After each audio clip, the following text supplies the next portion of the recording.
ഇരിട്ടി നഗരസഭയുടെ 2026-27 വർഷത്തെ വാർഷിക പദ്ധതി വിഹിതം നേരത്തെ അനുവദിച്ചതിൽ നിന്നും വലിയ കുറവ് വരുത്തിയ സർക്കാരിന്റെ തീരുമാനം പിൻവലിക്കണമെന്ന അജണ്ടയിൽ നഗരസഭാ കാര്യാലയത്തിൽ ചേർന്ന കൌൺസിൽ യോഗത്തിൽ പ്രതിഷേധവുമായി UDF കൌൺസിലർമാർ. വികസന ഫണ്ടിനത്തിൽ കുറവ് വന്നിട്ടുണ്ടെങ്കിലും ധനകാര്യ കമ്മീഷൻ ഗ്രാന്റിലും റോഡ് മെയിന്റനൻസിലും കൂടുതൽ തുക വകവച്ചിട്ടുണ്ടെന്നും ഇവർ പറഞ്ഞു. 4 കോടിക്ക് മുകളിൽ വരുന്ന ഈ തുക നഗരസഭയുടെ വികസന പ്രവർത്തനങ്ങൾക്ക് ഉപയോഗിക്കാമെന്ന് പറഞ്ഞുവെങ്കിലും അതിന്മേലുള്ള കൂടുതൽ ചർച്ചകൾക്ക് ചെയർമാൻ സമയം അനുവദിച്ചില്ല എന്ന ആരോപണത്തിലാണ് യോഗം ബഹിഷ്കരിച്ചത് എന്ന് UDF കൌൺസിലർമാർ കൂട്ടിച്ചേർത്തു.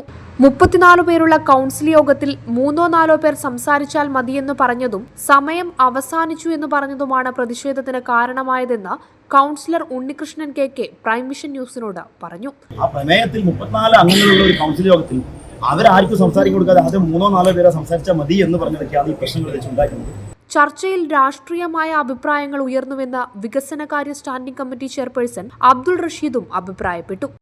അജണ്ടയിൽ വന്ന കാര്യത്തിൽ സംസാരിക്കുവാൻ വേണ്ടി അംഗങ്ങൾക്ക് സമയം അനുവദിക്കാതെയും അതുപോലെ നമ്മുടെ പ്രധാനപ്പെട്ട അംഗമായ PA നസീറിന് സംസാരിക്കാൻ എഴുന്നേറ്റപ്പോൾ സമയമായി എന്ന് പറഞ്ഞുകൊണ്ട് അധ്യക്ഷൻ അത് ഈ പ്രമേയത്തിൻ്റെ ചർച്ച ഇവിടെ അവസാനിപ്പിച്ചു എന്നതിൽ UDF കൗൺസിലർമാർ ആ സമയം തന്നെ പ്രതിഷേധിച്ചുകൊണ്ട് അടുത്ത അജണ്ടയിലേക്ക് കടക്കുന്നതിന് മുന്നേ ആയിട്ട് ഈ ഒരു അജണ്ടയിൽ സംസാരിച്ച് ചർച്ച പൂർത്തിയാക്കിക്കൊണ്ട് അടുത്ത അജണ്ടയിൽ കടക്കാമെന്ന നിലപാടാണ് UDF കൗൺസിലർമാർ ഇവിടെ എടുത്തിട്ടുള്ളത്. കൗൺസിലർ PA നസീറും ശക്തമായ പ്രതിഷേധമാണ് രേഖപ്പെടുത്തിയത്. അങ്ങനെ ഒരാൾ സംസാരിച്ച് ഞാൻ എഴുന്നേറ്റം. ഞാൻ എന്ന് പറയുന്ന വ്യക്തി എന്ന് പറഞ്ഞാൽ ഇന്ത്യൻ നാഷണൽ കോൺഗ്രസിൻ്റെ പാർലമെൻറ്റ് പാർട്ടിയുടെ ഒരു നേതാവായ എനിക്ക് അവസരം തരാതെ ചർച്ചകൾ ഇവിടെ പൂർത്തിയായി ഇനി സമയമില്ല എന്ന് പറഞ്ഞുകൊണ്ട് ചർച്ചകൾ നിർത്തി.